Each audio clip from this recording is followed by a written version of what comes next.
Hi, this is Robin from momfoodie.com. Today we're working on a shade container garden. We're going to use the Thriller Filler Spiller technique. It's promoted on the Home Depot webpage, and that's where we got all the supplies for this as well. That's just my dog whining in the background. I picked out a nice urn. It was only about $40 from Home Depot. It's a nice lightweight cast stone. I drilled a couple holes in the bottom because this is going outside and being exposed to rain. If it's going on a covered patio or indoors, you won't need to drill the holes because you'll be able to control the amount of water going into it yourself.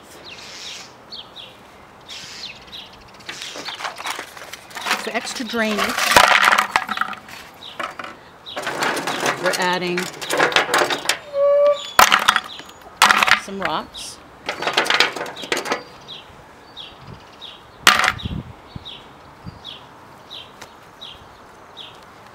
And then we're going to throw in the potting soil. I'm using Moisture Control Miracle Grow potting mix. I tend to forget to water my plants in the midsummer. Hopefully this will save them. Well, that looks pretty good to start with.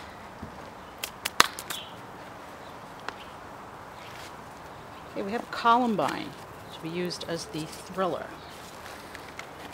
The Thriller is a plant with some height that will add drama to your planter. It should go towards the back if this is going against a wall, like mine is, or a fence. Mine is a fence. If it's going in a more central location, you're going to want to put that in the center.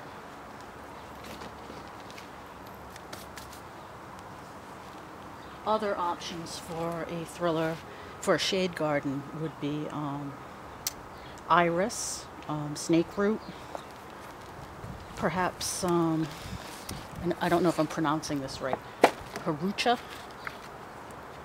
sort of thing I see in the books and buy, but I don't actually hear anyone pronounce. The next step is the filler.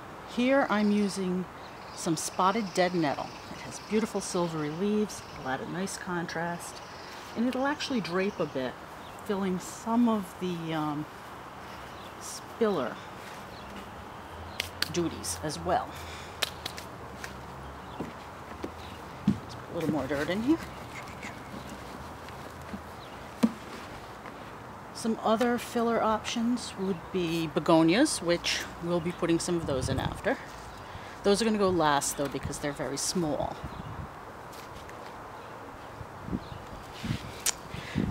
Alright, the spiller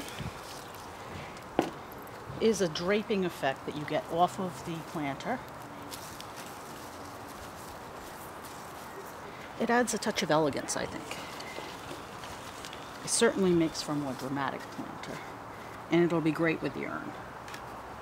At least I think it will be.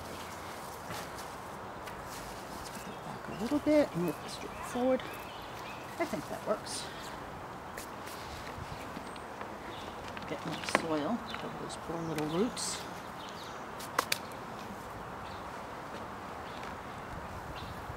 Options for container gardens that are in full sun are plentiful. When you're dealing with a shade garden, it's a little more difficult because there are fewer options that will work well. But there are enough, that's for sure. Filling in those begonias, they're going to add a nice little pop of color. They're part of the filler like this.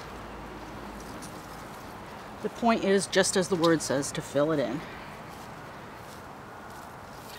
Make it look more full and interesting. Add some color. Other options with some nice color would be impatiens.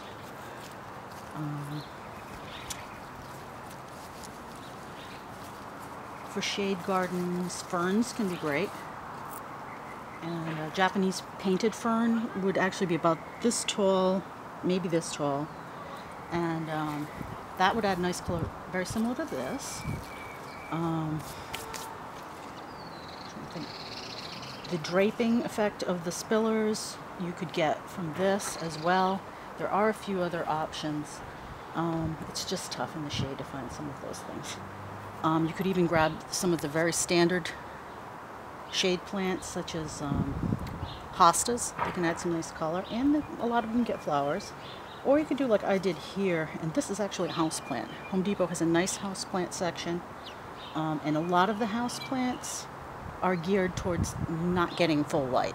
So if you're having trouble with one of the sections, check out that department. You're sure to find something interesting anyway. And you could always bring your planter in the fall. Okay. I'll fill this in with a little bit more soil after I water it. I'm not going to water it right here. I'm going to be moving it over to my shade garden. You'll be seeing it when it's over there, but definitely give it a good water. And that's about it. Have a good one.